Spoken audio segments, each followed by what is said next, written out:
Hi guys, I'm Max Weinbach with XDA TV, and today I'm going to be doing a gaming review on the Nubia Red Magic 3S. So, let's get started!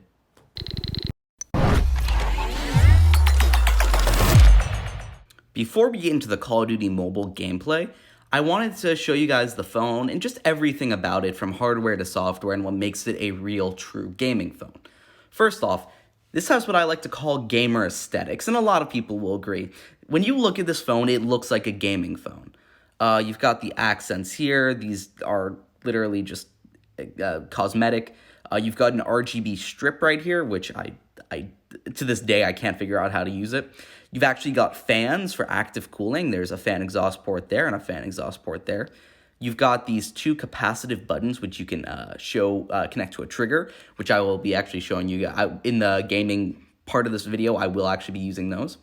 You can connect it up to a stand for a little bit more gaming stuff. You can actually do some game streaming from your computer with it. Then you've got the gaming switch button. So yeah, the phone is designed for gaming. And the specs are also really good for it. It's got a 1080p 90Hz refresh rate display, a Snapdragon 855 Plus. My unit here has 256 gigabytes of UFS 3 storage, and if you do get the Red Magic 3S instead of the Red Magic 3, you will be getting the 855 Plus and UFS 3 instead of UFS 2.1 and the 855. That is a nice little bump in specs, and actually this color is exclusive to the 3S as well. So both of those make this phone a lot, nicer. It also has 4D shock for some games. Call of Duty Mobile is not supported at the moment, but it makes it feel actually pretty good to play with the nice haptics. And it has dual front-facing speakers. You can see right there, that's a speaker. That's a speaker, and it also has a speaker grill at the bottom, and it's USB Type-C, and has a headphone jack. So everything about this phone is very much a gamer phone. In all intents and purposes, this is a gamer phone. So it has to have gamer software, doesn't it? You can see here we have that nice live wallpaper with a spinning fan. Kind of gets a nice aesthetic to it. But the most interesting part is actually this button I had mentioned earlier. When you flip the switch, it goes into Nubia's game mode. This is called the Red Magic game mode, where you have access to all the games. And for some reason, Authy, not sure why that's there, along with access to your fans here. So as you can see here, this is the touch buttons. That's the fan. You can go game recording, standby. It shows your temperature, GPU frequency, CPU frequency, and then your network, along with all of your games here. And in a game, let's say we go to Call of Duty Mobile, we can actually access the touch buttons over here. Yeah, I was playing a game just a second ago just to test it all out, and it stayed open in the RAM, believe it or not. But you can see here we have access to the touch buttons, and you can remap those wherever you want. And if we swipe over, there we go. If we swipe over, there we go. We can see auto mode. We can switch up the performance modes. I like to keep it on auto. So let me just turn that volume down really quick. I like to keep it on auto because it helps everything be optimized for CPU, GPU, and fan cooling speeds. It's just the most all-rounder mode, and as you can see here in the game, we won because these touch buttons here. We over doubled the second place score there. And again, you can go back to your game space by clicking that button. That's all that. And you can rotate through all your games. If you click on add a game, it lets you add any app here. So maybe you want to use like Discord as a gaming mode, you can do that. So that is pretty much their software to go along with their gaming hardware, which is very much gamer-esque, especially with this nice gradient here. So now that we've gone over all of that, I want to go show you guys a little bit of gameplay. So let's go over to Call of Duty Mobile. And as you guys were saying, I was just playing it. So let's go over to it and win a couple games.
So as you can see, we just won that game. I definitely have to say the controls, these touch buttons definitely help a lot.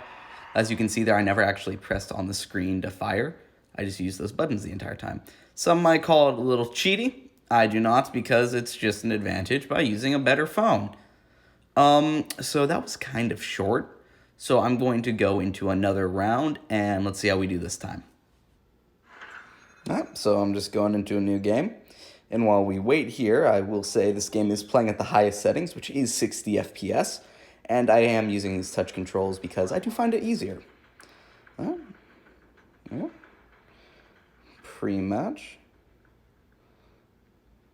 Here we go. Now, I do have to say these touch controls do work for any game you might want, you might be interested in, because all it does is actually mimic a display press. So let's just select everything. There we go. Now we're into a game. So it is actually just mimicking it. I have this set up to the scope and this set up to fire. That way I can just make it easy. As I progress through the game, I would likely switch the scope over to something like a grenade. But for now, I feel like having it as a scope is my best bet.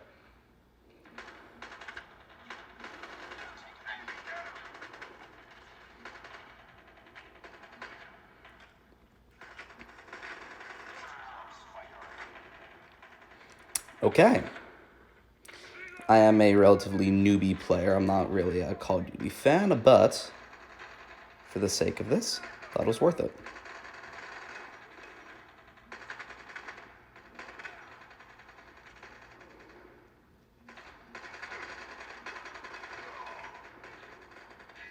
Got a nice couple shots in there.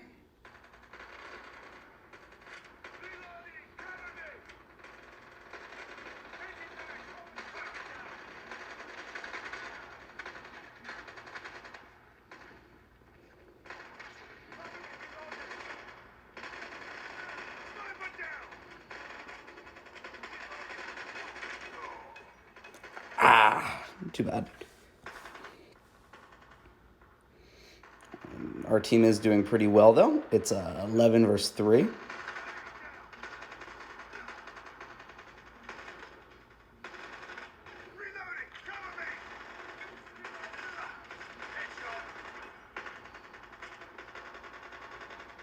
So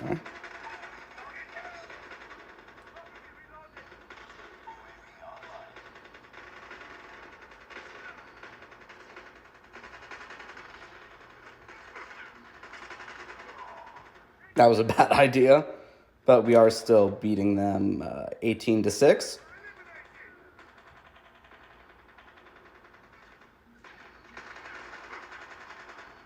I'm low on health. There it is.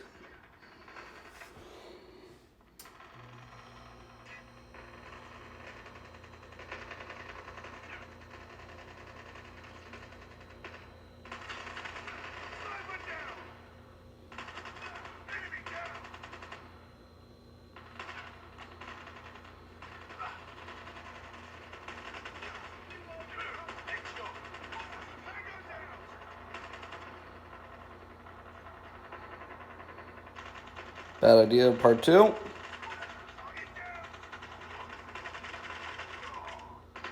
Bad idea, yep.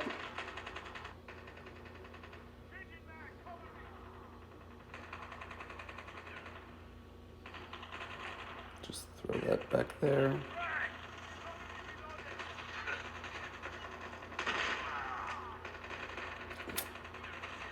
We're still destroying them.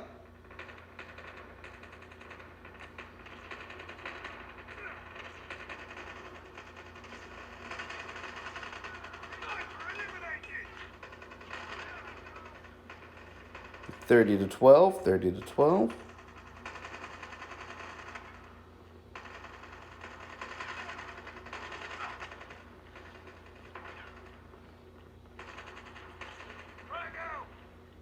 Okay, bad idea, bad idea.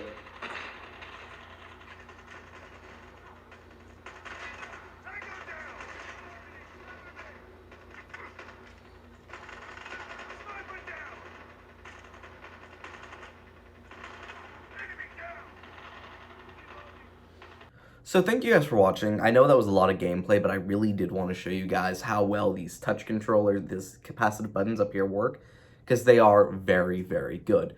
Now, before I just send you guys off, I did want to say this phone does come in at a pretty expensive $600. For this exact unit, this color, this is 12 gigabytes of RAM, 256 gigabytes of storage. Now, there is a $480 model that has 8 gigabytes of RAM and 128 gigabytes of storage. And it comes in, right now it comes in silver, but there will be a black version of it soon. Both of those are available on the Nubia website if you want to go check them out. And I do have to say, if you are looking for just an all-around great gaming phone, again, more gaming, less phone, then this is the phone for you. If you're looking for a great phone that can also do a lot of gaming, I would recommend looking at the ROG Phone 2, as that's a little bit more of an all-around, good phone compared to this, which is definitely more of a gaming device over phone. So thank you guys for watching, and let me know what you thought about this phone and these capacitive buttons for the touch controllers down in the comments. Again, thank you for watching.